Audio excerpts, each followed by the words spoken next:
बच्चों, आज मैं आपको कृतिका पुस्तक का दूसरा पाठ मेरे संग की औरतें समझा रही हूँ। मैं पहले भी ये करवा चुकी। लेखिका ने अपनी नानी को कभी देखा भी नहीं, फिर भी उनके व्यक्तित्व से वह क्यों प्रभावित थी। उत्तर: लेखिका की नानी की मृत्यु लेखिका की माँ की शादी होने से पहले ही हो गई थी, अतः उसे देखने का प्रश्न ही नहीं उठता था। उसने नानी के बारे में बहुत कुछ सुना था, इसलिए वह नानी कान सुनकर बिना देखे ही उनके व्यक्तित्व से प्रभावित थी। नंबर 2, लेखिका की नानी की आज़ादी के आंदोलन में किस प्रकार की भागीदारी रही। ये कई बार आ जाता है, इसको ध्यान से देखो। लेखिका की नानी प्रत्यक्ष तौर पर तो आज़ादी के आंदोलन से न जुड़ पाई, वह गांधी जी के स्वदेशी सिद्धांतों का पालन करती रही। उसने अपनी बेटी की शादी आज़ादी के सिपाही से करवाने की शर्त स्वीकार कराकर आज़ादी के आंदोलन में भागीदारी की। लेखिका की माँ परंपरा का निर्वाह न करते हुए भी सबके दिलों पर राज करती थी। इस कथन के लोक में लेखिका की माँ की विशेषताएं लिखिए। लेखिका की माँ की विशेषताएं निम्नलिखित हैं। लेखिका की माँ कभी झूठ न बोलने वाली मितभाषी थी। वह खूबसूरत और नाजुक थी। वह सुंदर व्यक्तित्व की स्वामिनी थी। वह शांत, गंभीर और सूझबूझ वाली थी। उसकी माँ की सलाह का सभी सम्मान करते थे। वह एक की गोपनीय बात को दूसरों पर जाहिर नहीं होने देती थी। दूसरा, लेखिका की दादी के घर का माहौल का शब्द चित्र अंकित कीजिए। उत्तर: लेखिका की दादी के घर का माहौल बहुत अच्छा था। वे अपनी बहू को किसी प्रकार का ताना उलाना नहीं देते थे। वे लीक से हटकर चलने वाले थे। लोग पुत्र के पैदा होने की मन्नत मांगते थे, लेकिन वे पुत्री के पैदा होने की मन्नतें मांगते थे। आप अपनी कल्पना से लिखिए कि परदादी ने पतोहू के लिए पहले बच्चे के रूप में लड़की पैदा होने की मन्नत क्यों मांगी। उत्तर: परदादी ने अपनी पतोहू के लिए पहले बच्चे के रूप में लड़की पैदा होने की मन्नत इसलिए मांगी क्योंकि वे रूढ़िवादी परंपरा से हटकर चलती थी। लड़के की मन्नत तो सभी मानते थे, पर परदादी ने लड़की की मन्नत मांग कर सबको हैरान कर दिया। वह नवोन्वेषणी विचारधारा की महिला थी।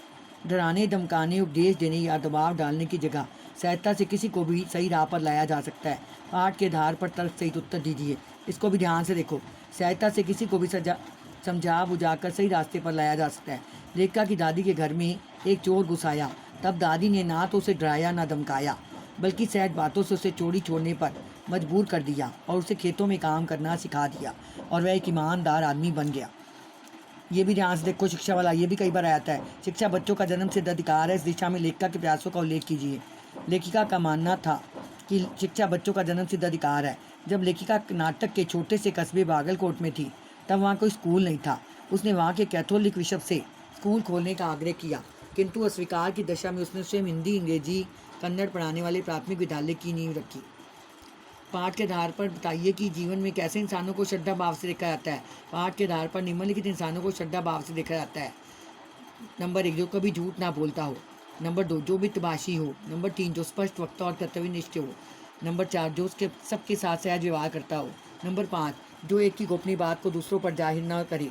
नंबर 6, जो हीन भावना का शिकार न हो। नंबर 7, जो सबका भला करता हो। सच अकेलेपन का मजा ही कुछ और है। इस कथन के आधार पर लेखिका की बहन एवं लेखिका के व्यक्तित्व पर अपने विचार व्यक्त कीजिए। ध्यान से इसको देखिए। वे दोनों दृढ़ निश्चय वाली थी। वे दोनों धुन की पक्की थी।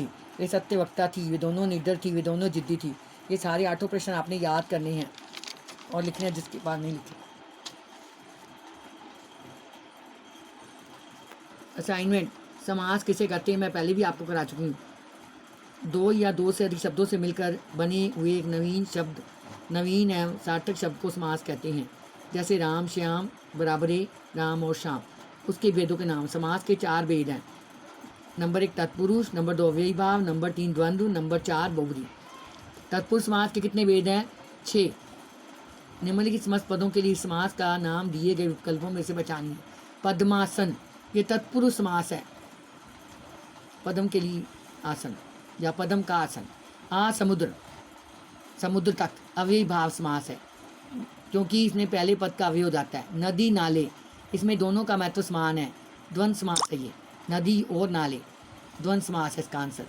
बाकायदा, बिना कायदे के या कायदे के अनुसार, अव्ययी भाव समास, कायदे के अनुसार। गंगा तट, गंगा का तट, तत्पुरुष।